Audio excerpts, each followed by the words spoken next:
para mí el abrazo es muy importante. Y creo que es una de las cosas que más sufro en este tiempo, el no poder abrazar la gente, el no poder expresar amor. Pero bueno, y llegará el momento cuando verdaderamente valoremos lo que es un abrazo. Y yo creo que este tiempo nos está enseñando eso, ¿no? El valorar lo que es un abrazo. Bienvenido. Y bueno, aquí nosotros dos no estamos en distanciamiento y nos podemos abrazar, así es que con su permiso. Amén. El abrazo a mí es algo que es parte de lo que soy, es parte de lo que soy. Aquellos que me conocen saben que soy muy abrazona, me gusta expresar amor. Creo que con un abrazo se pueden decir tantas cosas. A veces es solo un abrazo lo que alguien necesita. Es que no lo tomes a la ligera. Tienes tus hijos ahí, tienes tu esposo, tienes a tu madre que vive contigo, tienes a tu abuela, tienes a quien tengas en la casa y puedas expresar amor sin exponerlo, obviamente, a ninguna de estas enfermedades, de esta pestilencia que anda sobre la tierra. Hazlo, abrázalo, porque luego cuando no están, entonces desearíamos tenerlos cerca de nosotros. Y yo creo que cuando nosotros vivimos en esa plenitud de Dios, cuando vivimos plenamente, luego que ya las personas no están, aunque lo extrañamos, nunca nos quedamos con el remordimiento de lo que no hicimos o de lo que quisimos hacer. Así es que aprovecha este tiempo en familia y ama. Amén. Bienvenido, mi amor. Vamos a compartir en esta mañana la palabra del Señor. Vamos a continuar hablando acerca de lo que iniciamos la semana pasada, acerca de la verdad del reino de Dios, ¿no? De Jesús y el reino de Dios. Así es que vamos a entrar en el tema. Amén. Muy bendecidos, amados. Y vamos inmediatamente a entrar al libro de los Hechos. Ese fue el pasaje que tomamos en el capítulo 1. Una tremenda presencia de Dios desde nuestra casa, desde este tiempo de adoración. Así es. Vi algunos que escribieron y dijeron, wow, qué poderosa presencia. O sea, lo mismo están sintiendo en cada casa. Y eso me llena a mí de tanto gozo, que no es una localidad, sino que los verdaderos adoradores adorarán al Padre en espíritu y en verdad. Así es. La localidad es el espíritu y la condición es la verdad. Cuando hay verdad en el corazón, cuando hay revelación de la verdad, que es Cristo, es la verdad, es una persona, no es un argumento, no es una doctrina, es una persona. La verdad es una persona. Cristo es la verdad.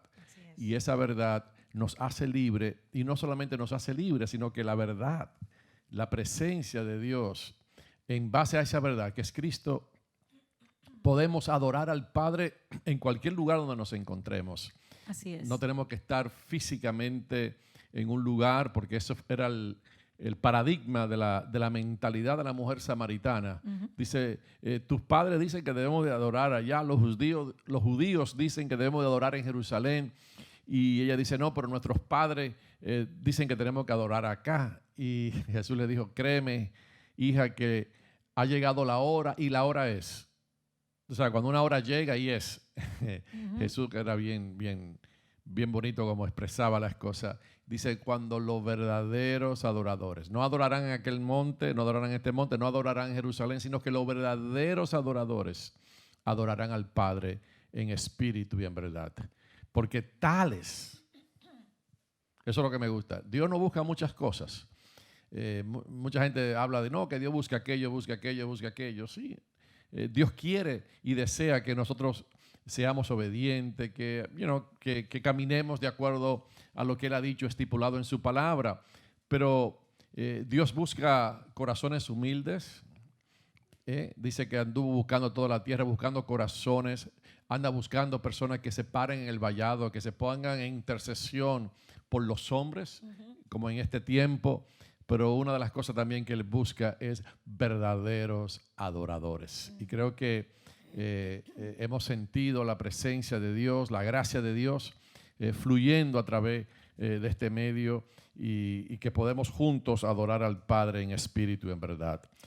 Quisiera que fuéramos para repasar un momento y tomar las escrituras en Lucas, en el libro de de Hechos, capítulo 1, para mirar ciertas cosas acerca del reino de Jesús y el reino de Dios.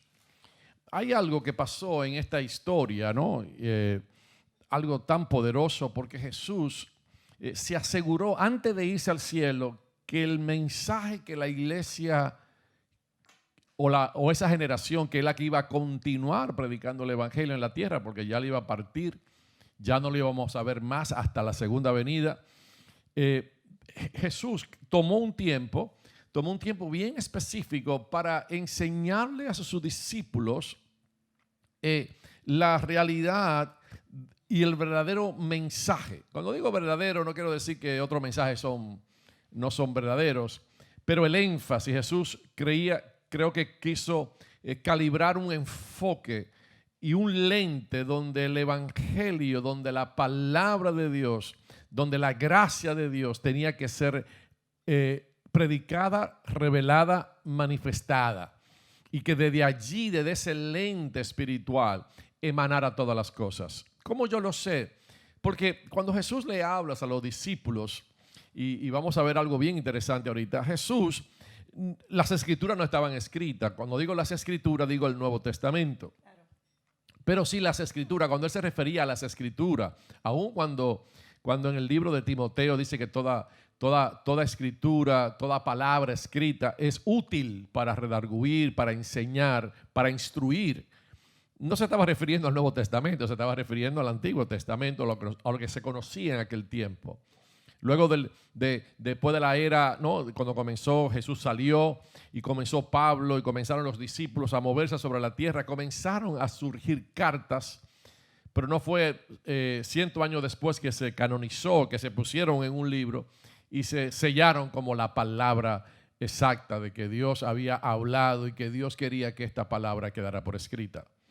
Así que Jesús toma las escrituras, pero toma ¿qué es escritura? Toma el Antiguo Testamento para enseñarle a los discípulos acerca de dos cosas que son vitales para nosotros en este tiempo. ¿Por qué es vital? Porque la palabra de Dios debe de ser predicada, debe de ser instruida, debe de ser comunicada de una manera bien exacta, porque Cristo, la persona de Cristo, no solo Cristo, debe de ser predicado, debe de ser enfocado en nuestra enseñanza, y nada de lo que no tenga el enfoque y la configuración de la persona de Cristo no va a dar al blanco, no va a ser efectivo, porque eso era lo que ellos comenzaron a predicar. Cuando tú ves los discípulos en el libro de los Hechos, lo que ellos citan continuamente es las escrituras, pero del Antiguo Testamento. Y muestran cómo esas escrituras y cómo esas declaraciones, a mí esta mañana estaba leyendo y yo me fascinaba, pero no tenía el tiempo para leerlas todas. Pero me gustó una cuando vino el Pentecostés, cuando vino el Espíritu Santo. Pedro usa las escrituras para reforzar el mensaje de la resurrección, tomando el Salmo 110.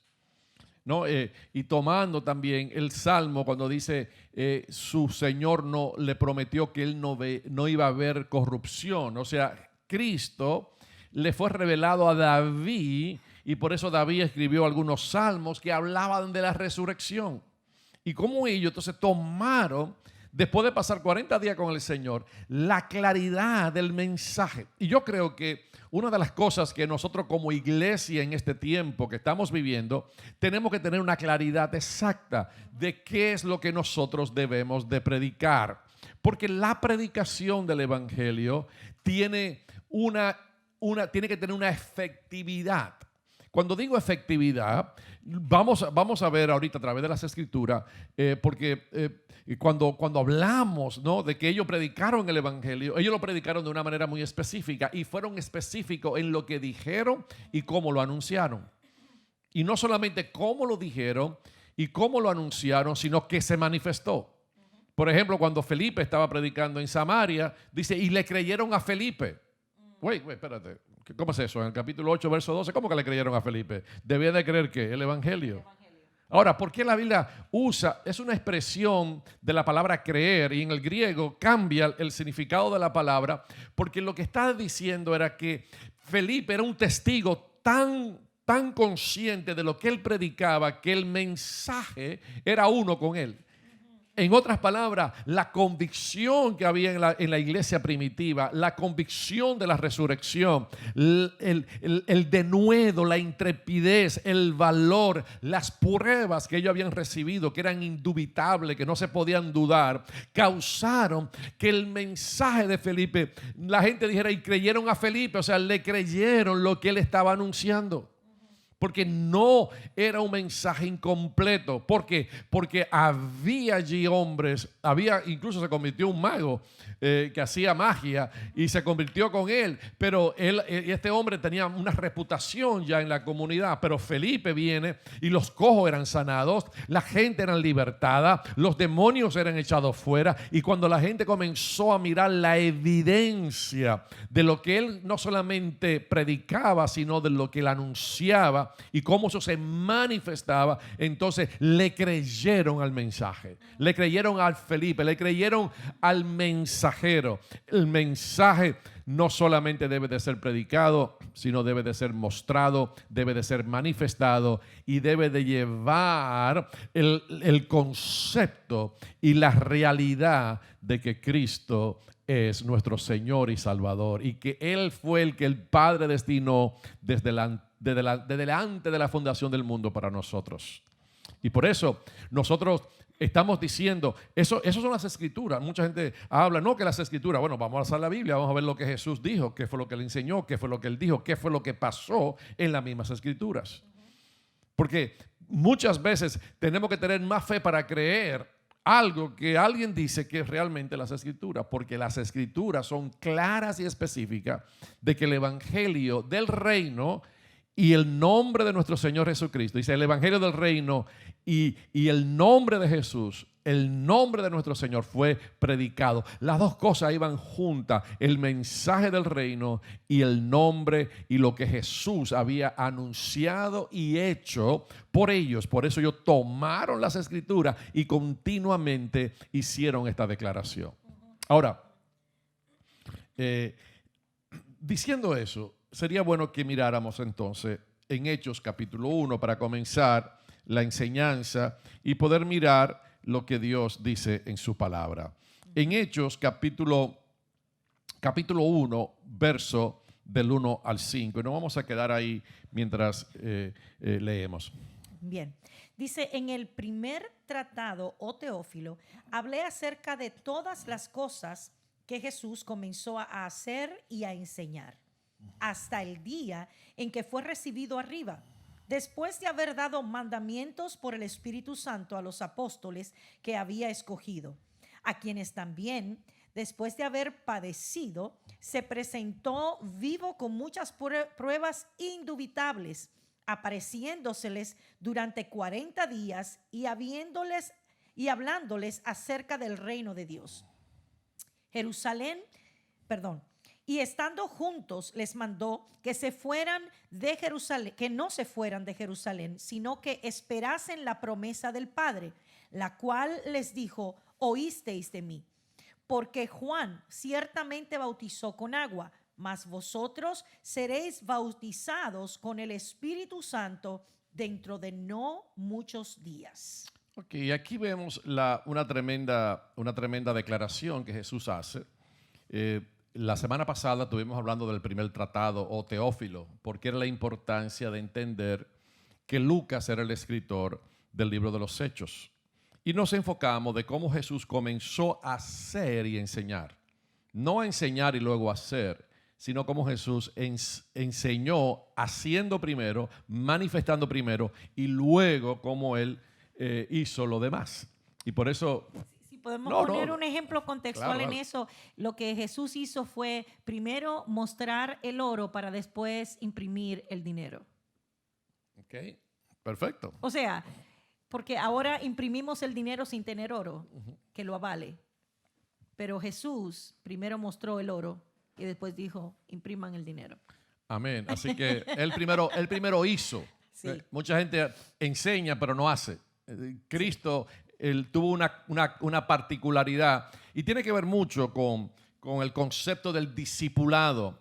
Y no tengo el tiempo para entrar, pero el ser discípulo en aquellos tiempos envolvía no simplemente venir y sentarme a oír algo, sino que el discipulador o el maestro enseñaba a los discípulos de una manera práctica. Mira, esto él lo demostraba y luego lo enseñaba y luego entonces lo ponía yo a practicar. Así es. Y otra de las cosas importantes en ese tiempo era que el que discipulaba, el maestro, escogía si yo era un buen discípulo que podía ser aceptado al círculo que yo enseñaba. Uno. Pero lo otro importante que creo que es importantísimo que entendamos todavía en el día de hoy es que el discípulo perdía de alguna manera todo lo que había en su mente de concepto para entonces ser persuadido y ser totalmente gobernado y llenado en su mente y en su corazón por la enseñanza de aquel maestro que le estaba enseñando. Es decir, perdía, vamos a decir, todas mis opiniones, yo las tenía que poner a un lado, las tenía que desechar para entonces tomar las opiniones y las enseñanzas que estaba dándome ese maestro como lo que era verdadero. Que creo que es mucho de lo que hace falta en este tiempo en todos nosotros, que muchas veces estamos llenos de nuestras propias opiniones y ahí es donde viene todo el conflicto, donde peleamos, porque este lo dijo así, porque este no lo dijo así, porque usó estas palabras. Porque utilizó esta palabra, porque no incluyó esto, o sea, venimos y comenzamos en vez de simple y sencillamente perder y desechar toda nuestra opinión y simple y sencillamente acatar todo lo que nos dijo el Señor, porque discípulos somos de Él, creyentes somos porque hemos recibido todas las cosas que Él nos enseñó y como Él bien lo dijo, el Espíritu Santo viene para hacernos recordar todas las enseñanzas que recibimos de Jesús. Sí, y cuando aunque no es el tema, pero no del discipulado, pero cuando tú miras la palabra discípulo, creyentes, en la Biblia, en el libro de los Hechos, es intercambiable. O sea, yo no podía ser un discípulo y no creer. Claro. Eso era algo absurdo. O sea, que tú eres un discípulo de Cristo y tú no crees. Entonces hay personas que son discípulos, ¿no? Entre comillas, que dicen que son discípulos de Dios, pero no creen lo que Dios dice. Entonces, espérate, el discipulado o lo que eran discípulos en el libro de los Hechos era intercambiable. Y los creyentes y los que habían creído y lo que dice, y los discípulos, era intercambiable la palabra continuamente. Lea el libro de los Hechos, al pasito usted va a ver que hay un intercambio de palabra, porque el que era discípulo tenía que creer a su maestro. Y lo que tú creías debía de ser manifestado. Y por eso nosotros tomamos un tiempo, la semana pasada, lo decimos a un modo de introducción, de que si usted no vio el tema, no puedo volver a repetir lo que dije. Vaya y busque Jesús y el Reino de Dios, parte 1. Está en nuestro canal de YouTube, en Facebook creo que también está ahí. Y usted puede oír el mensaje para que usted pueda entender lo que nosotros estábamos diciendo. Pero queremos seguir en el transcurso de lo que aquí la palabra de Dios nos está enseñando. Dice entonces, dice todas las cosas que Jesús comenzó a hacer y enseñar hasta el día que fue recibido arriba, después de haber dado mandamiento por el Espíritu Santo a los apóstoles que había escogido. Ahora, ¿cómo aquí la palabra de Dios nos dice algo? Dice, a quien también después de haber padecido y presentado vivo con muchas pruebas indubitables, apareciéndosele durante 40 días, así que no fue que duró 40 días, sino que se le apareció varias veces, no sé cuántas veces, y hablándoles acerca del reino de Dios. Y estando juntos, le mandó que no se fuesen a Jerusalén. Ahora, aquí nosotros podemos sacar 3 cosas que yo quiero, tal vez, no sé si la puedo tocar las 3, pero aquí hay algo bien clave. El mensaje de Jesucristo debía de estar en la correcta perspectiva de aquellos que lo iban a predicar. Porque ahora estamos en las redes, hay millones de mensajes que están siendo predicados ahora mismo en toda parte del mundo, pero Pero Dios se aseguró que antes de él ser ascendido al cielo, antes de él poder ir al cielo, ellos tuviesen la perspectiva correcta del mensaje. Entonces, el mensaje debe de ser correcto. Es lo que vemos acá. Lo segundo, tenía que haber pruebas indubitables, tenía que haber una seguridad de aquellos que iban a seguir predicando el evangelio. ¿Y cuál era la seguridad? La resurrección. O sea, tenía que haber prueba indubitable de que Cristo no se quedó en la tumba, sino que resucitó. Porque el evangelio sin la resurrección y sin la ascensión es incompleto. Y lo vamos a ver ahorita, porque el evangelio no es solamente que Cristo murió en la cruz del Calvario, sino por eso se convirtió en el evangelio del reino, porque es un evangelio que no solamente habla de un momento histórico, de algo que fue predicado o algo que fue anunciado, sino que también manifiesta en el día de hoy la realidad de esa palabra, y que esa palabra solamente puede ser internalizada, manifestada, el nuevo nacimiento en nosotros, la nueva creación en nosotros no puede ser manifestada simplemente por un momento histórico, sino por el poder de la resurrección. ¿Cómo yo sé? Porque yo no estaba ahí. Claro. Que Cristo resucitó, porque yo fui cambiado y transformado. Así es. ¿Cómo tú sabes que que Jesús resucitó? La prueba de la resurrección, porque claro, está la palabra escrita.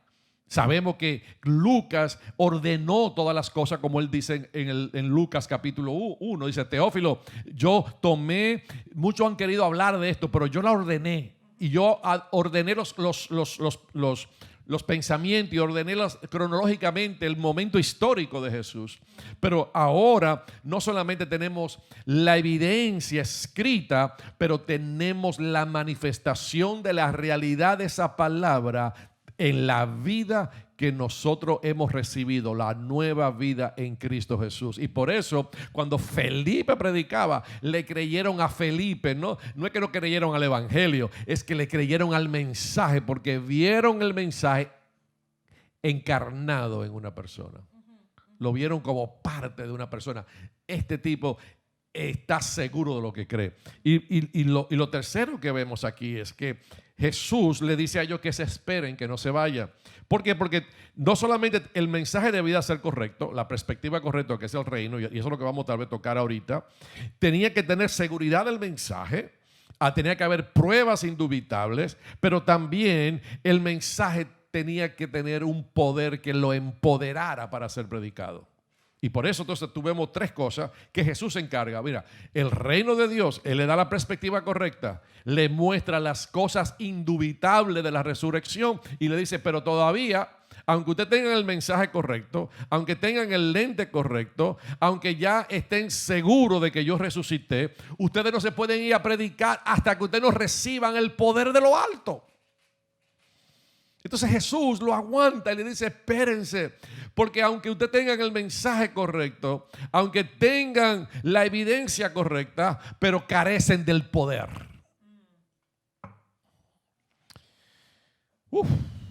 Entonces el mensaje no está completo hasta que el poder no se manifieste. Tú puedes tener el mensaje correcto, la evidencia correcta, pero no tener el poder. Porque el poder solamente lo da el Espíritu Santo. Es el poder de una vida indestructible, es el poder de Dios, es la gracia de Dios que fluye con gracia, con poder. No ese poder que viene de la resurrección para darme una nueva vida en Cristo, sino el poder que me hace un testigo. Y por eso la iglesia primitiva fue una iglesia que nadie la podía parar, porque eran gente que estaban en la oración, estaban convencidos, tenían las pruebas, tenían los argumentos históricos de lo que había pasado, tenían la historia, tenían la evidencia, el maestro se le apareció, pero no solamente, ahora tenían una fuerza y un poder que venía de lo alto, y ese poder que venía de lo alto era lo que capacitaba para ellos predicar el evangelio. Y yo creo que esas tres cosas, hay otras cosas cosas más que podemos ver, pero creo que esas 3 cosas van a ser visibles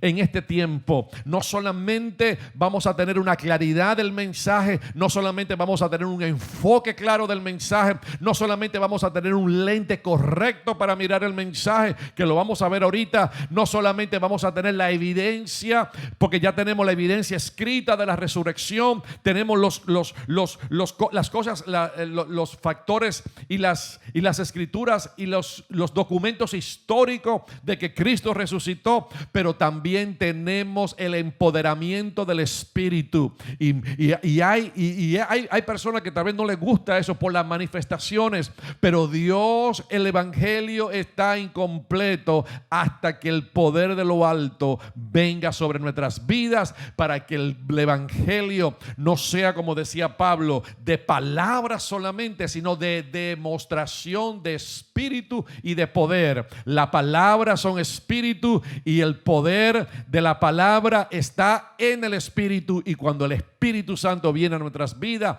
la gracia de Dios y lo sobrenatural de Dios y lo que nosotros no podemos hacer en nuestra propia fuerza comienza a manifestarse a través de nuestras vidas. ¿Qué estoy diciendo? 3 cosas. Que el mensaje debe ser correcto. Creo que debemos de preocuparnos por eso. Así es. Debe haber pruebas indubitables. Debemos tener una seguridad de lo que predicamos. Por eso mucha gente no predica, porque no tiene seguridad. Esta gente no le importaba caer preso, que lo azotaran, porque tenían una evidencia. Yo estaba leyendo porque vi cómo ellos citaron el Salmo 2 en el capítulo 4. Cuando predican el Evangelio, se alborota la ciudad. La gente dice, bueno, esta gente quiere destruir todo esto, y agarran y meten a Pedro y preso, y agarran y azotan, y todos los discípulos corriendo para su casa. Pero cuando se fueron a la casa, dice, Padre, mira cómo la gente se amontonan en contra tuya, y cómo dan decreto para que tu palabra no sea predicada. Ahora nosotros, y citan el Salmo 2, mira el contexto del Salmo 2, y creo que eso va a ser algo para los últimos días, cuando venga la persecución de la iglesia y no quieren que el evangelio sea predicado. ¿Qué va a pasar? Vamos a tener que orar el Salmo 2, cómo los pueblos hacen leyes para que tu palabra no sea predicada. Pero ¿qué dice ahí? Dice que el lugar tembló, y todos fueron llenos del Espíritu Santo. Dice, y la mano de Dios hacía señales y prodigios a través de ellos. Era la mano de Dios, no era la mano de los discípulos, no era la mano de ellos, pero era la mano, es como esta mano, pero una mano invisible a través de mí, a través de mí, que se manifiesta para sanar, para liberar al cautivo, para traer el mensaje que es más poderoso, el mensaje que resucita a los muertos del pecado y le da una nueva vida. Yo creo que si me permite predicarte, aunque no estoy de un púlpito, estoy de mi casa. Este es el púlpito en este momento. Déjame decirte en el nombre de Jesús que el evangelio de nuestro Señor Jesucristo será predicado, dice la Biblia, en todas las naciones antes del fin del mundo. Pero va a ser el evangelio del reino, el reino y el nombre de nuestro Señor Jesucristo. Usted lo va a ver como lo dice ahorita en el libro de los Hechos. Ese evangelio será predicado. Va a haber una evidencia clara en el corazón de cada creyente. No va a haber dudas, va a haber una realidad, y esa realidad va a ser acompañada del Espíritu Santo. Prepárate para la manifestación más gloriosa que existirá en los tiempos en la cual estamos viviendo como nunca antes, porque ahora no se va a manifestar a través de 12 apóstoles, sino que se va a manifestar a través de millones de gente que van a creer este mensaje y lo van a llevar con una convicción y con una realidad que nadie lo podrá detener en el nombre de Jesús. ¿Estás tú listo para recibir eso? Y eso es lo que Jesús estaba asegurándose. Ahora, mire bien esto, porque quiero que veamos y podamos ver algunas escrituras. Porque ¿qué fue lo primero que él dice? A quien también después de haber padecido, diga, de haber padecido. Ahora, esto es importante. Porque Jesús, y creo que lo mencioné la semana pasada, pero quiero tomarme unos minutos para mencionarlo en el día de hoy. Porque ¿qué dice aquí? Que después de haber padecido.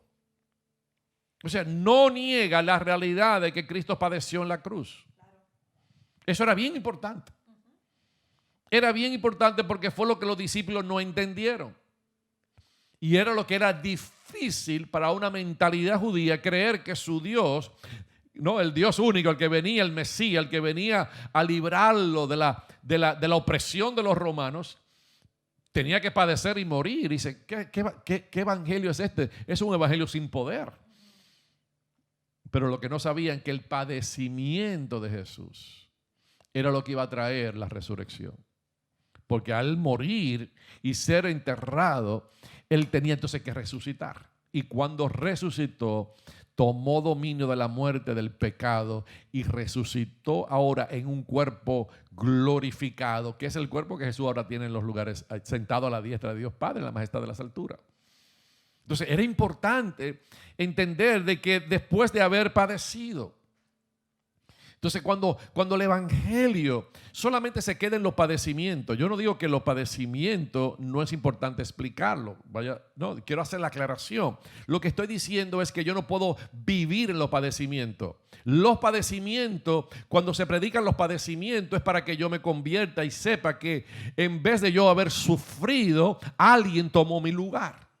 Es la sustitución, es el intercambio. Dios tomó la vida de Jesús y dijo, Él vivió en la tierra, Él padeció para que yo ahora no tenga que padecer y pagar el precio por el pecado.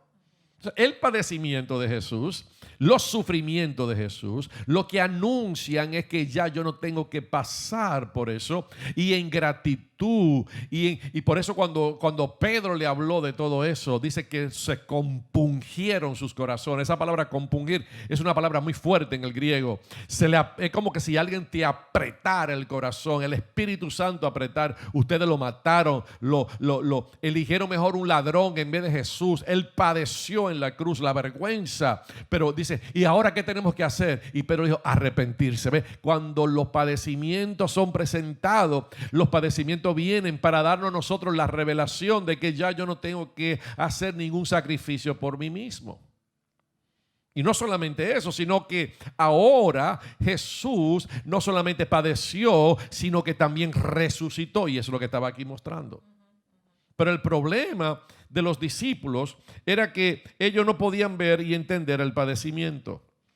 Y por eso dice en Lucas capítulo 24, que lo tocamos la semana pasada, cuando iban en caminos a Emaús. La palabra Emaús, usted sabe qué quiere decir, es como primavera templada. Me gustó ese lugar porque realmente Jesús murió y resucitó en el tiempo de la primavera.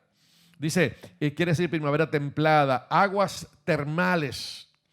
Y dice que había un discípulo llamado Cleofas. Y la palabra Cleofas quiere decir honor del Padre. Y yo creo que los nombres no son una casualidad. Dios estaba diciendo el honor del Padre, la gloria del Padre, lo que quiere decir la raíz de eso. Entonces es Jesucristo, es la gloria del Padre, y resucitó en la primavera cuando el invierno ya ha pasado y todo lo que estaba muerto comienza a florecer. Dios tomó aún la misma naturaleza para enseñarnos a nosotros que lo nuevo de Dios ha nacido en la humanidad a través de nuestro Señor y Salvador Jesucristo. Amén. Qué poderoso. Y que lo que hizo y lo que nació es Cleofas, ese discípulo, ¿no? Ese discípulo que estaba allí, dice que Cleofas estaba de camino a Emaús, el que cargaba el honor del Padre, no entendía lo que había pasado. Y dice que Jesús se le apareció, y dice el versículo 20, y le comenzó desde Moisés y siguiendo por todas las profetas, le declaraba en todas las escrituras lo que de él decían. Así que Jesús tomó un camino de 7 kilómetros más o menos. Era un camino bien corto, era unas cuantas millas. Lo podían caminar tal vez en aquel tiempo, vamos a decir 2 horas, 17 minutos por cada milla. O no sé cuántos millas o era kilómetros en aquel tiempo que se medían malas cosas. Él iba a camino, sé que él no duró muchas horas con ellos, pero cómo en un tiempo tan corto él pudo la habilidad de tomar el mensaje de todo lo que se hablaba de Moisés y de los profetas. No digo que todas las escrituras mencionan a Jesús, pero lo que Jesús tomó es donde se era revelado lo que Dios iba a hacer. Dice que llegaron a la aldea donde iban y dice, y él hizo como que iba más lejos. Dice, más ellos le obligaron. ¿Por qué? Porque él le estaba mostrando algo. Dice, no era necesario, dice el verso 26, que el Cristo padeciese estas cosas y que entrara en su gloria. O sea, el problema de ellos era que no podían entender cómo este hombre, cómo Jesús cómo este Jesús padeció. Ellos no podían entender los padecimientos de Jesús. Ellos no podían entender la unidad de las escrituras y cómo la escritura, a través de la revelación continua en el Antiguo Testamento, lo que estaban mostrando era Jesús. Y por eso es importante tener la capacidad de mirar las escrituras y mirar a Jesús. Y ellos, mirando a Jesús, mirando al Mesías, mirando al Maestro, Él le enseña todo lo que era necesario padecer. Pero no solamente era necesario padecer, sino que era necesario que también Él fuera a la gloria. Entonces ahí nosotros no hemos quedado. Él padeció, sí. Él sufrió, sí. Él murió por mis pecados, sí. Pero Él no se quedó en los padecimientos. Y por eso Lucas dice, y después de haber padecido, ya no va a padecer más. Ya yo no tengo que padecer. Tú no tienes que padecer. Ahora nosotros hemos sido salvados por los méritos y por la gracia de nuestro Señor y Salvador Jesucristo. Poderoso. Así es.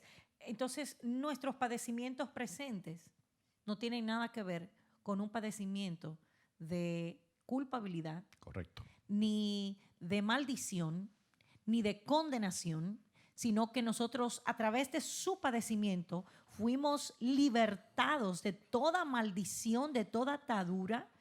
Fuimos liberados de la vieja naturaleza que estaba corrompida por el pecado y fuimos trasladados a una nueva vida donde hay luz y donde hay una nueva naturaleza que es incorruptible, que es inmarcesible y que no se puede destruir. ¿Por qué? Porque hay gente que ahora mismo puede quizás estarse preguntando, bueno, pero yo tengo un padecimiento de esto, de aquello. Ahora el padecimiento nuestro es porque nosotros estamos dentro de un reino que es totalmente contrario al reino del sistema del mundo en el que nosotros vivimos. Entonces, ese es el padecimiento que nosotros quizás podemos tener ahora. Lo que se viene en contra por un sistema que es totalmente contrario al sistema del reino de los cielos que nosotros vivimos y creemos que es ese reino de los cielos donde no hay ninguna corrupción ni ninguna maldición, porque Él padeció para que nosotros pudiéramos ser anexados y pudiéramos ser parte ahora de ese reino. El padecimiento en los últimos días va a ser como oposición a la prédica del Evangelio. Exactamente. Entonces, que ya está, porque aunque quizás hay unos países donde hay más libertad que otros, hay países donde hay personas que tienen que reunirse en lugares clandestinos y no visibles, porque hay una clara y pública y aún leyes que se han pasado, como tú decías anteriormente, para evitar, para ir en contra de esa predicación y de esa vivencia del Evangelio. Ahora, mire bien, porque Jesús entonces le habla, aunque la Biblia no nos enseña qué fue lo que realmente él le enseñó específicamente acerca del reino. Porque ya cuando el Espíritu Santo vino sobre ellos y Él le explicó los padecimientos y le explicó, entonces el Espíritu Santo le abrió el entendimiento y por eso tú ves que ellos comienzan a mencionar las escrituras del Antiguo Testamento acerca donde la palabra hablaba de Jesús. Cómo Él tenía que padecer, qué tenía que hacer, que era el consejo predeterminado de Dios, decía Pedro. No era un consejo que la gente lo mató porque quiso matarlo, no, era que Dios lo había predestinado de esa manera. ¿Para qué? Para que se cumpliese las escrituras, para que cuando Él muriera en la cruz y nuestros pecados fuesen perdonados, ahora a través de la resurrección nosotros podamos recibir esa nueva vida, esa nueva naturaleza, esa nueva configuración configuración para poder ahora caminar en la tierra, no desde una perspectiva de la tierra, sino de una vida y de un caminar en fe. La palabra de Dios nos enseña que el justo por la fe vivirá. ¿La fe de qué? La fe del Hijo de Dios, lo que Jesús hizo por nosotros, lo que Jesús padeció por nosotros, la fe de que Él resucitó, y no solamente que resucitó, sino que Él ascendió, porque el ascender está ligado al poder que Él envió sobre la tierra. Porque dijo, no lo dejaré huérfano, no lo dejaré solo. Y entonces, como ahora me voy, yo le voy a enviar al Espíritu Santo. Entonces, la ascensión de Jesús en el cielo tiene que ver con el gobierno de Dios allá arriba en la tierra, pero cuando Él envía entonces el Espíritu Santo para que la iglesia no se quede huérfana. Y qué poderoso. Mira lo que dice acá acerca de todas estas cosas, porque la Biblia nos enseña algo bien poderoso en Lucas, en el libro de los Hechos, capítulo 8, verso 12. Y vamos a leer un poquito antes para tomar el contexto, para que podamos ver lo que estaba pasando. Vamos a coger del versículo 4 al verso 12. Si puede leer Hechos 8, capítulo 8, verso 4. Vamos a irlo leyendo hasta el verso número 12. Dice: pero los que fueron esparcidos iban por todas partes anunciando el evangelio. Ok, ahora, perdón que te voy a interrumpir No. ciertas veces. Ahora, ¿qué quiere decir esto? Hubo una persecución en Jerusalén. ¿Por causa de qué? Del mensaje. Ahí comenzó los padecimientos, claro, de la iglesia primitiva. Tuvieron entonces, porque el mensaje tenía que ir a todos los lugares. Entonces ellos estaban bien cómodos en Jerusalén. Sí. Entonces se encendió un fueguito de oposición. Se acomodaron con todo lo que estaban mirando, las maravillas y los portentos que estaban sucediendo. Oye, tú sabes lo que tú das 40 días que el Señor se te aparezca cada rato después que resucitó y tú verlo. Y dice, y estando juntos. No, en Lucas 1:4, ¿no? Es la palabra sinalizomía en el griego, que implica que tú sabes, la gente no se juntaba para no, la gente se juntaba para comer a la mesa. Entonces, cuando se implica eso, cuando dice estando juntos, así que él parece que tuvo cena con ellos, él parece que le enseñó en un contexto de la mesa, se sentaban a la mesa. Por eso es importante, nosotros lo que estamos haciendo ahora, estamos sentados a la mesa. Aunque usted esté en su casa, estamos sentados a la mesa y usted está recibiendo una impartición de la palabra, y ese pan lo alimenta, y ese pan le traerá revelación en este día, impartición de Dios. Por eso es que yo creo firmemente que Dios está enseñando, volviéndonos a ese origen de que estemos en la casa. Porque una de las cosas que yo veo que Jesús le gustaba hacer era sentarse a la mesa con sus discípulos, comía con ellos. Cuando tú ves el contexto de reunión de Jesús con la gente, estaba comiendo con ellos, se sentaba con ellos, y era una de las cosas que a los fariseos le molestaba, porque el Señor se sentaba a comer con pecadores. No lo podían entender, y yo creo que es una de las cosas que Dios está restaurando en la familia en estos días, porque por el afán en el que vivimos, la gente no se reúne a comer, todo el mundo come por su lado. Y yo entiendo que hay diferentes horarios y hay diferentes cosas que quizás afectan, pero tenemos que hacer una prioridad, porque haciendo esto estamos haciendo lo que Jesús hacía, y estamos compartiendo y teniendo la comunión a través de esa koinonía para poder compartir el pan que va a sostener nuestro cuerpo, pero poder compartir este pan que era lo que Jesús estaba haciendo. Por eso yo creo también que dentro de esos 40 días Jesús se sentó con ellos, y lo hizo, porque cuando tú lees cuando ellos iban camino a Emaús, ¿qué fue lo que abrió los ojos del entendimiento de ellos? Que Él se sentó a la mesa y partió el pan. Y parece ser que Jesús tenía una manera muy peculiar de partir el pan, porque cuando Él partió el pan, ellos pudieron ver las marcas que Él tenía. ¿Cómo partimos nosotros el pan?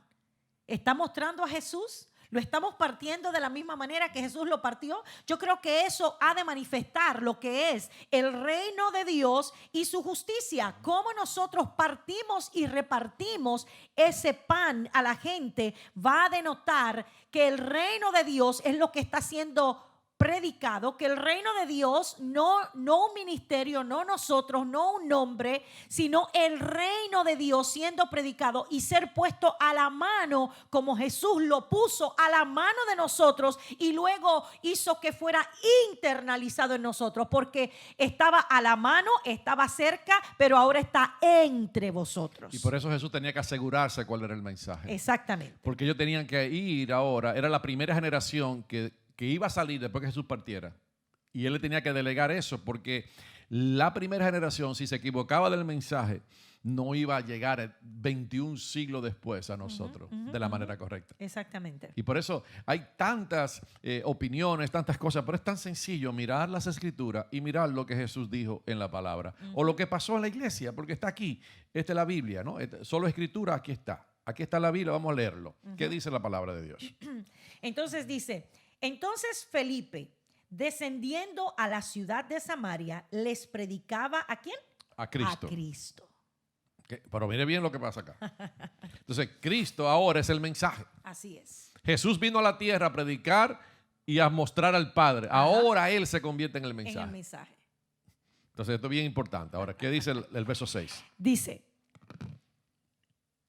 y la gente unánime, o sea, la gente que escuchaba estaba unánime, no estaba en diferentes pensamientos. Unánime. Escuchaba atentamente las cosas que decía Felipe y oyendo y viendo las señales que hacía. Entonces, ¿qué hacía Felipe cuando predicaba? Dice, oyendo y viendo. O sea, entonces, es lo que dijimos al principio, lo que Jesús hacía y enseñaba. Aquí está pasando lo mismo. ¿Ve? Es el mismo patrón. Ellos veían y oían, o oían y veían, ¿no? Aquí lo pone en otro... ¿no? Oyendo y viendo las señales. Correcto. ¿Y qué pasó? Vamos a seguir leyendo. Dice, porque de muchos que tenían espíritus inmundos, salían todos dando grandes voces, y muchos paralíticos y cojos eran sanados. Entonces, ¿qué eran sanados?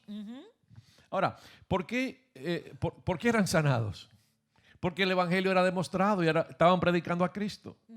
Cuando Cristo es predicado, debemos de esperar que esto pase. Así es. ¿Qué pasa? Lo que pasó aquí. Dice, los espíritus inmundos salían dando voces grandes de ellos, muchos paralíticos y cojos eran ¿qué? Sanados.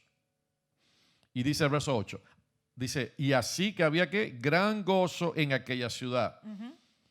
Y dice el verso 9, 10, 11 y 12 para terminar dice, ahí. pero había un hombre llamado Simón que antes ejercía la magia en aquella ciudad y había engañado a la gente de Samaria, haciéndose pasar por algún grande. A este oían atentamente todos, desde el más pequeño hasta el más grande. Ahora dice que a él lo oían. ¿Y qué pasó en el verso 6? Dice, y la gente oía unánime y escuchaba atentamente lo que Felipe decía. Entonces hay una comparación, pero había una diferencia. Entonces vamos a seguir. Sí, vamos a llegar a esa diferencia. A este oían atentamente todos, desde el más pequeño hasta el más grande, diciendo, este es el gran poder de Dios. Y le estaban atentos, porque con sus artes mágicas les había engañado mucho tiempo. Entonces eso quiere decir que puede haber mensajeros que no son de Dios que hagan señales, pero son señales pseudas, erróneas, son de mentira, pero se manifiestan cosas, ¿no? Especialmente en la brujería, que se manifiestan cosas raras y la gente dice, oh, eso es Dios. No, eso no es Dios, eso es el diablo. Claro, porque eso es lo que están diciendo porque aquí. lo que no te lleva a Cristo, lo que no te predica a Cristo, lo que no te lleva, entonces no viene de Dios. Sí, cuando ves, dice que ellos oían atentamente, desde el más grande hasta el más pequeño, dicen, porque ellos decían que ese era el gran poder de Dios. Entonces tenemos que tener siempre ese cuidado. Todo lo que nosotros escuchemos, si no nos está llevando a Cristo, el discernimiento tiene que estar activo en nosotros, porque todo mensaje que no nos lleva a Cristo, que no nos muestra al Padre y que no predica y habla de Cristo, no es verdadero. Aunque veamos o escuchemos que están hablando y parezca que sea muy grande y que parezca a Dios. Lo de Dios no se parece a Dios, lo de Dios es de Dios. Amén. Amén. O sea, tenemos que estar claro en eso. Dice, pero cuando creyeron a Felipe, que anunciaba el evangelio. ¿Le creyeron a quién? A Felipe. ¿Por qué le creyeron a Felipe? Porque había una convicción. Esa palabra en el griego es tremenda. Le creyeron. Es tan poderosa porque le creyeron a él porque el mensaje y él eran una sola cosa. Y creo que eso es lo que tiene que pasar en la iglesia en estos últimos días. El mensaje nuestro tiene que ser una misma cosa a lo que predicamos. Así es. Y yo creo que yo estoy orando al Señor, llévame a ese nivel, que lo que salga de mi boca, que lo que yo predique de tu evangelio, tenga una realidad tan fuerte en mí, que se haga realidad. Todo lo que se hable, se manifieste la gracia, la gloria de Dios. Y creo que todos tenemos espacio para crecer en esa área. Pero cuando oyeron a Felipe, que anunciaba el evangelio del reino y el nombre de Jesucristo, se bautizaban hombres y mujeres. Entonces, ¿qué pasó acá? Dice que el evangelio del reino de Dios, ¿y quién? Y el nombre de quién? De Jesucristo. De Jesucristo. Entonces, ahora vemos cuál fue el mensaje de lo que Jesús le quiso enseñar a los discípulos. Dice que le predicaba con pruebas indubitables y le hablaba, le daba señal de la resurrección y le enseñaba acerca del reino. Y le enseñó a los que estaban de camino a Emaús que Cristo tenía que padecer, que era necesario que padeciese, pero que entrara a la gloria. Y que el mensaje del evangelio no era un mensaje desligado a la realidad del reino. Porque muchas personas cuando ven lo del reino, lo ven como el reino cuando Él venga a reinar en el futuro. No, el reino es una realidad presente, pero es una realidad futura a la misma vez. La realidad del reino. ¿Y cuál es la realidad del reino? Ellos veían la realidad, ellos veían la manifestación, ellos veían la evidencia de la realidad de lo que Él predicaba. Y por eso ahora, ¿qué hace? El evangelio ahora es el evangelio del reino y hablaba entonces del nombre de nuestro Señor Jesucristo. Y creo que aquí hay una combinación que comienza ahora a manifestarse, porque ahora el nombre de Jesús, es por el nombre de Jesús que el reino se manifiesta. Por eso cuando Pedro entraba al templo a la hora de la tarde, a la ofrenda de la tarde, que eran las 3 de la tarde, estaba un paralítico y dice: en el nombre de Jesús, levántate, no tengo ni oro ni plata, pero levántate y anda. ¿Qué fue lo que estaba? Él estaba predicando el evangelio del reino. En otras palabras, estaba predicando que en el nombre de Jesús, el reino de Dios, la gracia de Dios, el poder de Dios y lo sobrenatural de Dios se manifiesta. Así es. Entonces podemos ver cómo Jesús, que vino a manifestar eso, por cuanto Él y el Padre eran uno, y en Juan 17 Él dice: Padre, yo oro para que ahora ellos sean uno, como tú y yo somos uno, tú en mí, yo en ti, y ellos en nosotros. Cuando nosotros vivimos esa realidad de lo que Jesús predicó y de lo que Jesús hizo, entonces Jesús se puede, el poder de Cristo y de su nombre se puede manifestar en nosotros y a través de nosotros. Acuérdate que había un mago, este mago que quería hacer milagros, y aquellos que quisieron echar fuera demonios, ¿verdad? Y no lo pudieron hacer porque aquellos endemoniados le dijeron: hey, a Jesús conocemos y a Pablo también, pero ¿ustedes quiénes son? Cuando ese reino, cuando Jesús, cuando el poder de la vida de Cristo no habita en nosotros y nosotros ya no vivimos, sino que eso es lo que vive en nosotros, los demonios no pueden responder. Las enfermedades no pueden huir, porque no somos uno con Cristo, sino que son solo palabras, como las palabras salían de esta gente que estaban reprendiendo los demonios. Y es interesante aclarar entre paréntesis, porque hay personas que dicen, y no estamos aquí para debatir, pero quiero aclarar algo. No, que los milagros solamente pasaban por las manos de los apóstoles. No, Felipe no era un apóstol. Felipe era un evangelista que fue elegido como un diácono en el capítulo 6. No, eso es muy claro. O sea, Felipe fue uno de los que se eligió. No, Esteban ya murió en el capítulo 7, lo apedrearon y murió. Ese fue uno de los primeros mártires de la iglesia primitiva. Pero luego entonces Felipe se levanta porque hay una persecución y el tipo sale. Entonces sale como un evangelista a predicar. Él no era un apóstol. ¿Y qué pasó?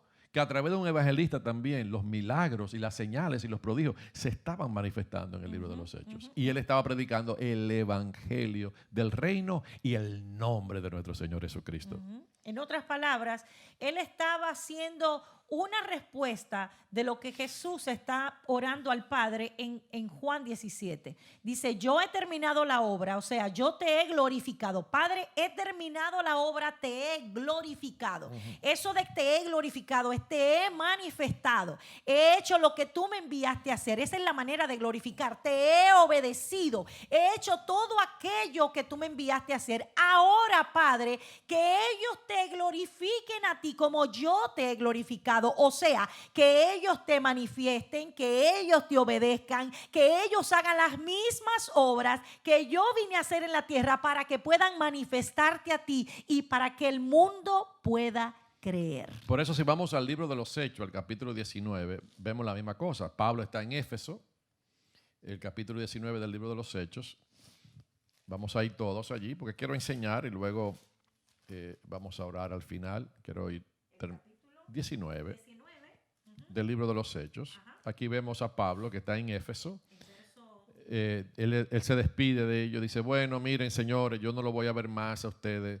Y bueno, y aparecen muchas cosas. Pero en el versículo 10 habla un poquito de la historia de Pablo en Éfeso. ¿Qué tiempo duró él allí? Dice, y así continuó por espacio de 2 años, de manera que todos los que habitaban en Asia, judíos y griegos, oyeron la palabra del Señor, Jesús. ¿Y qué decía? Y hacía Dios que milagros extraordinarios por mano de Pablo. Ahora era por mano de Pablo. O sea, era la mano de Pablo, pero era Dios a través de Pablo.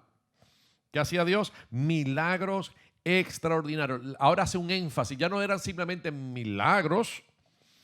Y no tengo el tiempo para estudiar esa palabra extraordinario. Pero lo que implica que eran milagros, milagros creativos. Por ejemplo, si alguien se la había, tú sabes, en aquellos tiempos no había tanta medicina como ahora. Si alguien hubiera perdido una mano y se la cortaba o se cortó un dedo, el dedo le volvía a crecer. Eran milagros creativos, eran milagros extraordinarios. Y este hombre, por 2 años, dice, por 2 años, de manera que todos los habitantes de Asia, ¿cómo se enteraban los habitantes? Porque había una manifestación de la gloria de Dios. Había una manifestación de lo que Pablo, de la palabra del Señor. ¿Y cuál era la palabra del Señor? Aquí lo dice entonces en el versículo 8. ¿Cuál era la palabra del Señor? Dice la palabra del Señor. Dice, y entrando Pablo en la sinagoga, habló con denuedo por espacio de 3 meses, discutiendo y persuadiéndolo acerca de ¿qué? Del reino de Dios. El reino de Dios. ¿Ven? Lo que Jesús le había enseñado a los discípulos. Era el reino de Dios, la palabra del Señor. Era este evangelio tiene que ser predicado. ¿Y cómo se manifestaba? Se manifestaba con milagros, con señales y prodigios. ¿Puede leer el capítulo 20, verso 25 también? Claro. Dice, y ahora, he aquí, yo sé que ninguno de todos nosotros... Perdón. Vamos a leer el 24, porque él se está defendiendo, pero quiero que veamos algo el 24 y 25. Perfecto. Pero de ninguna cosa hago caso, ni estimo preciosa mi vida para mí mismo, con tal que acabe mi carrera con gozo y el ministerio que recibí del Señor Jesús para dar testimonio del evangelio de la gracia de Dios.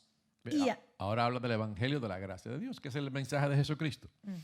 Y ahora, he aquí, yo sé que ninguno de todos vosotros, entre quienes he pasado predicando el reino de Dios, verá más mi rostro. Wow. Entonces aquí dice, ¿qué fue esa fue la despedida ahora, cuando él se va. Él se está despidiendo de ellos, de lo que había pasado 2 años predicando el evangelio y la palabra del Señor. Aquí vemos otra vez cómo Pablo dice, yo he predicado por todo este tiempo el reino de Dios. He predicado el evangelio de la gracia de Dios. Era una combinación, era un intercambio. Cuando se hablaba del evangelio de la gracia, el reino de Dios. Cuando se hablaba del reino de Dios, el nombre de nuestro Señor Jesucristo. Cuando se hablaba del nombre de nuestro Señor Jesucristo, se predicaba la palabra del Señor. Todo es un intercambio, pero era el mensaje que era demostrado y manifestado con gloria y con gracia. ¿Y qué dice el versículo? El versículo del capítulo 28, verso 23, para para mirar.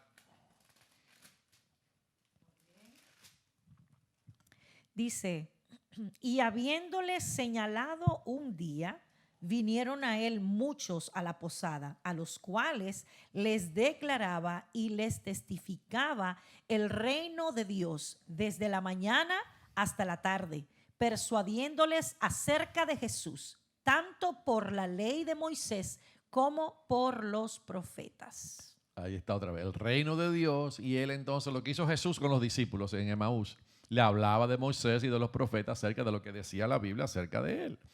Y mire cómo Pablo termina en el capítulo 28, el verso 30 y 31.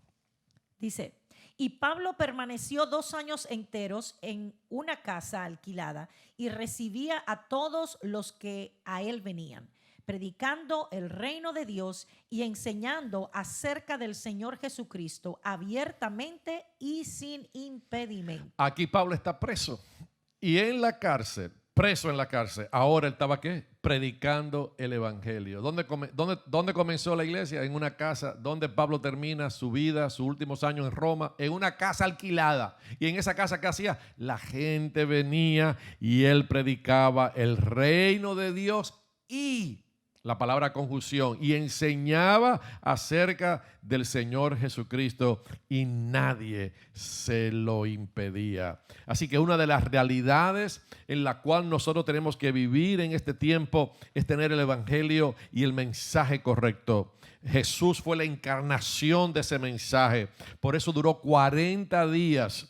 Y dice que ellos debían ¿de qué? De predicar el evangelio. El mensaje debe de ser esencial. El mensaje debe ser el mensaje correcto. El mensaje necesita ser manifestado con poder. Y creo que una de las cosas que Dios nos está alineando en este tiempo a la iglesia, y nos llevó a las casas y nos llevó a este momento para que nosotros comencemos a meditar una vez más y poder llegar a una realización de que el mensaje del evangelio, la realidad de lo que Cristo padeció en la cruz, se hizo una realidad con la resurrección, y que la resurrección es una prueba clara e indubitable de que este mensaje es verdad y que ese es el mensaje que yo debo de predicar y debo de anunciar. No es un mensaje de palabra nada más, es un mensaje de hechos, acciones, milagros y prodigios, porque es el mensaje del reino y el mensaje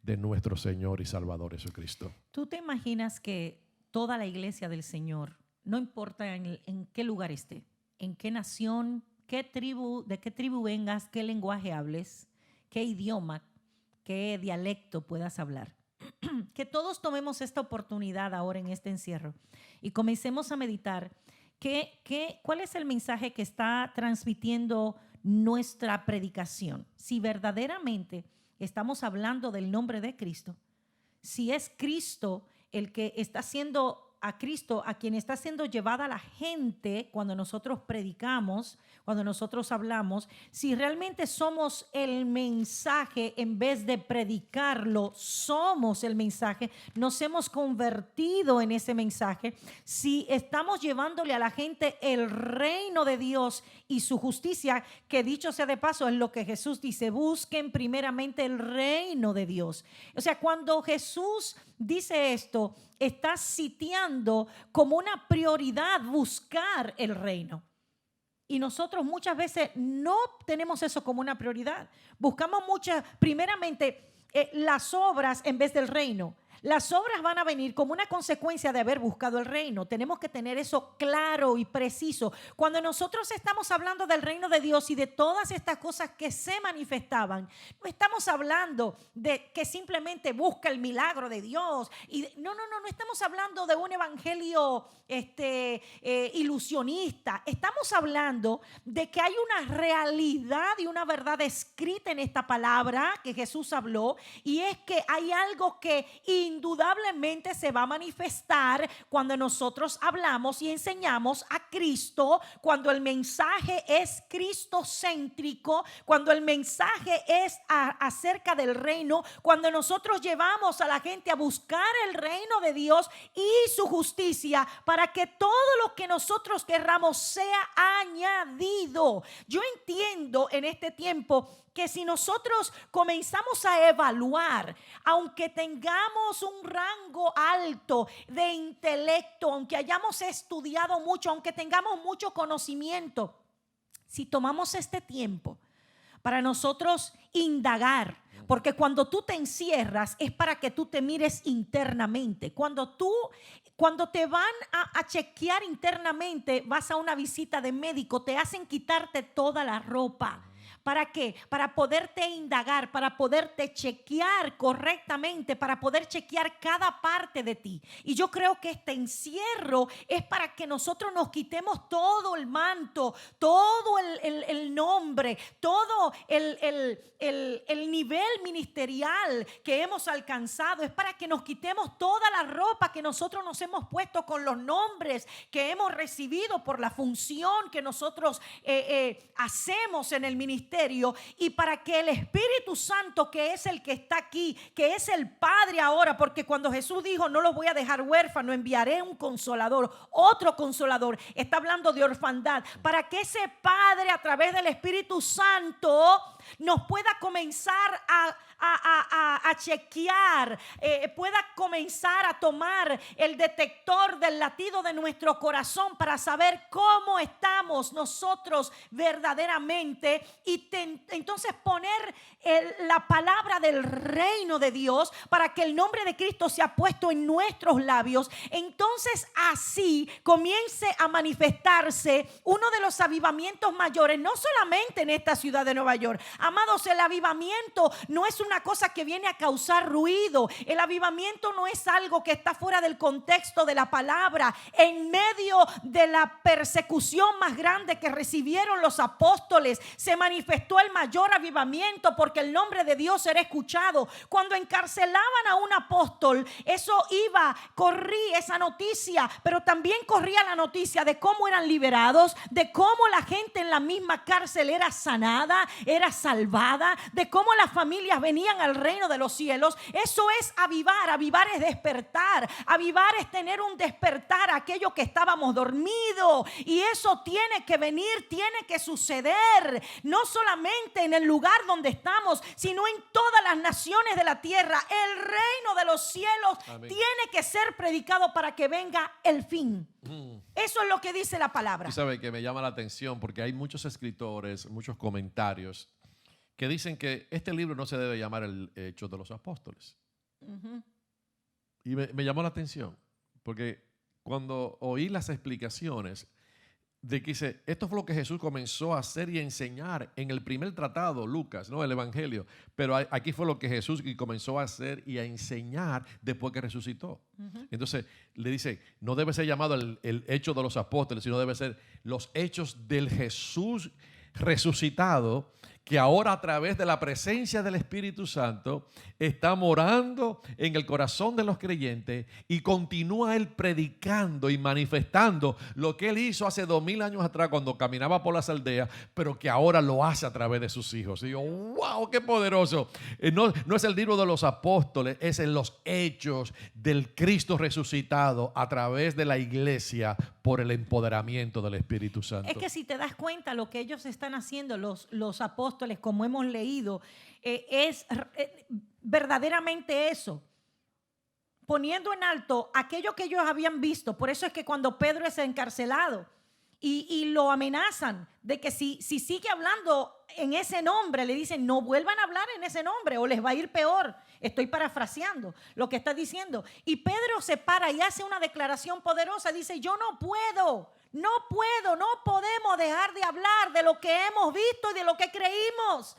No podemos, amados, en este tiempo sobre el dolor que pasa a la gente, sobre la angustia de la dolencia por esta pestilencia, sobre todo lo que se levante. Hay una iglesia que tiene que permanecer hablando, predicando, enseñando, evangelizando de lo que ha recibido, de lo que está persuadido, como dice en todos los versos que hemos hablado. Esta gente que escuchaba a Pablo hablar, dice que era persuadido. ¿Por qué? Por el nombre de Cristo y por la enseñanza del evangelio de Dios. Y tiene que haber una iglesia que en este tiempo sea ordenada de acuerdo a lo que el Padre ha dicho, para que también se levante en medio del caos, en medio del dolor, en medio de la enfermedad, en medio de toda la turbulencia que vive este mundo en el que nosotros estamos plantados, porque para eso estamos aquí, para hablar lo que hizo Jesús. Jesús no vino a una nación donde fue recibido. Jesús no vino a una nación donde fue aplaudido. Jesús vino a una nación donde cada vez encontraba una controversia, algo se levantaba en contra de él. La misma gente que hablaba de Dios se levantó en contra de la enseñanza de Jesús. Jesús vino a cumplir todo lo que ellos creían, pero aún así, por cuanto el evangelio había traído un cambio a la tierra que era diferente a una ley, la gente no lo recibió. Por lo tanto, la única manera en la que la gente va a ser persuadida es cuando vea que la iglesia es el mensaje. Es cuando vea que nosotros nos convirtamos en uno, como Jesús lo oró en Juan 17. Padre, que ellos sean uno, porque la única manera en la que el mundo va a creer es cuando ellos sean uno. No unidos, porque la iglesia por años ha buscado la unidad. No es la unidad, es el poder del uno. Es que seamos uno, como Él vino a mostrar que debíamos ser uno. Pensamos diferente, nos gustan comidas diferentes, expresamos el mensaje de maneras diferentes, tenemos una manera temperamental de hablar, pero lo importante es que la esencia del mensaje sea Cristo. Cristo. Cristo. Y que la verdad que impartamos sea el evangelio del reino. Es un mensaje correcto y completo. Completo. Podemos orar, yo sé que el tiempo se nos... Es que es difícil parar cuando uno está hablando de esta verdad. Yo sé, vamos a seguir. Amén. Porque yo creo que estamos tocando cada cosa. Es un mensaje correcto. Tiene que haber una evidencia correcta en nosotros. Y vamos a ver cómo esa evidencia en ellos, lo vamos a estudiar la semana que viene. De cómo esa evidencia fue real en ellos. Cómo esa seguridad estaba en ellos. Y luego entonces cómo recibieron el empoderamiento del Espíritu. Pero lo que queremos comunicarte en este día es una sola cosa. El mensaje tiene que ser correcto. El lente, la encarnación de ese mensaje tiene que ser una realidad de nuestras vidas. Así que vamos a orar en el nombre de Jesús y vamos a darle gracias al Padre y a decirle al Señor que así como ellos se unieron y levantaron su voz en una ciudad, Dios les contestó.